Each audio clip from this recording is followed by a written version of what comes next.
আসবে বলো ভিডিওতে লাইকও করো কমেন্ট করো বলা করে বলতো এরকম করে বলো লাইক কমেন্ট আর বলো তো গরুকে কি দিতে হয় মা ইনু দিতে হয় গরুকে ইনজেকশন করতে হয় মা ইনজেকশন গরু অসুখ হলে গরুকে কি করতে হয় মা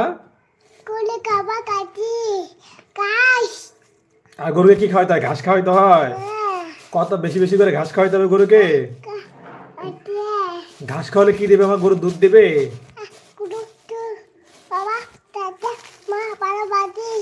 আচ্ছা ঠিক আছে মা গরুকে গরু দুধ দিতে কি করতে হয় মা গরুকে ঘাস খাওয়াইতে হয় আর কি খাওয়াইতে হয় মা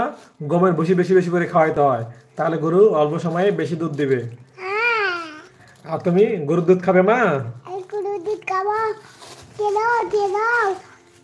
আচ্ছা তুমি যাও আমি একটু এদের কথা বলতেছি তুমি যাও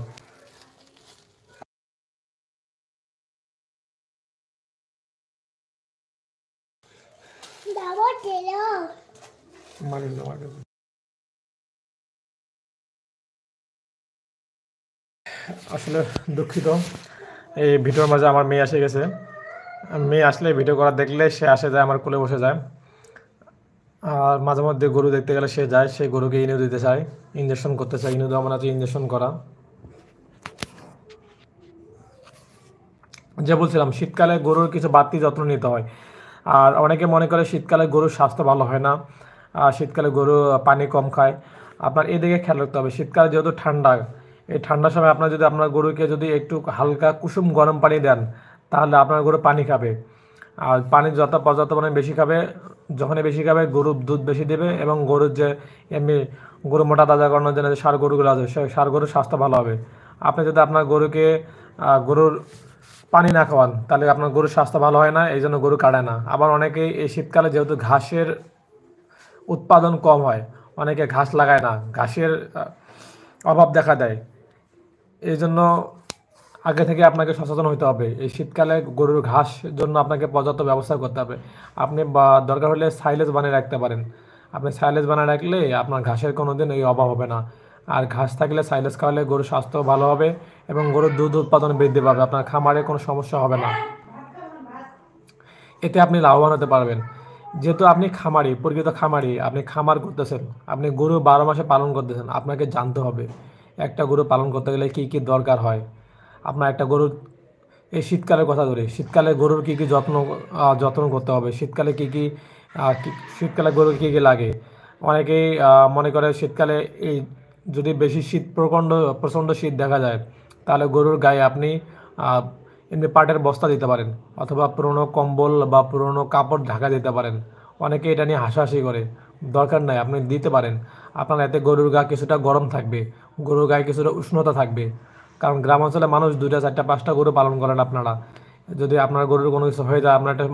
মূল্যবান সম্পদ ভাই নষ্ট হলে বা মারা গেলে ভাই আপনার ক্ষতি হবে অন্য কারো হবে না কে উপহাস করুক বা কে হাসুক সেটা দেখার বিষয় আপনার না আপনি আপনার লক্ষ্যে এগিয়ে যান এই জন্য শীতকালে গরুর যে সাধারণ বিষয়গুলো আছে এই বিষয়গুলো আপনাকে মেনে চলতে হবে এই বিষয়গুলো মেনে চললে আপনি খামারে লাভবান হতে পারবেন তাছাড়া কখনো খামারে কিন্তু আপনি লাভবান হতে পারবেন না আরও শীতকালে আপনার যে ভ্যাকসিনেশন আছে আপনার গরুকে এখন বর্তমানে আপনার খামারে লাভ করতে চাইলে 5টা ভ্যাকসিন করতে হবে 5টা রোগের আগে তো ছিল 4টা রোগ নতুন করে একটা রোগ যুক্ত হয়েছে প্রথম হচ্ছে তরকা রোগ যেটাগুলো অ্যানথ্রাক্স বলা হয় 2 নম্বর হচ্ছে বাদলা রোগ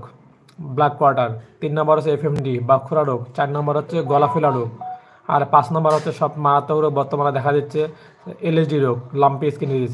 এই 5টা রোগের ভ্যাকসিন যদি আপনি সময় মতো ঠিক মতো করেন তাহলে আপনার গরুর খামারে আপনি কোনোদিন লস খাবেন না আপনার গরুর খামারে লসের কোনো কোশ্চেন আসবে না প্রশ্নই আসবে না আপনি এই নিয়মগুলো মেনে চলেন আর যদি কোনো সমস্যা থাকে আপনি জিজ্ঞাসা করতে পারেন আমি সবসময় আপনাদের কোশ্চেনের অ্যান্সার দেওয়ার জন্য প্রস্তুত আছি আজ এ পর্যন্তই আপনারা ভালো থাকেন সুস্থ থাকেন আর রবি এগ্রো ইউটিউব চ্যানেলে আপনাদের সবাইকে স্বাগতম আপনারা আমার ফ্যামিলির সঙ্গে যুক্ত থাকেন অবশ্যই শিক্ষণীয় কিছু ভালো ভালো ভিডিও পাবেন আজ এ পর্যন্তই ধন্যবাদ সবাইকে আল্লাহ হাফেজ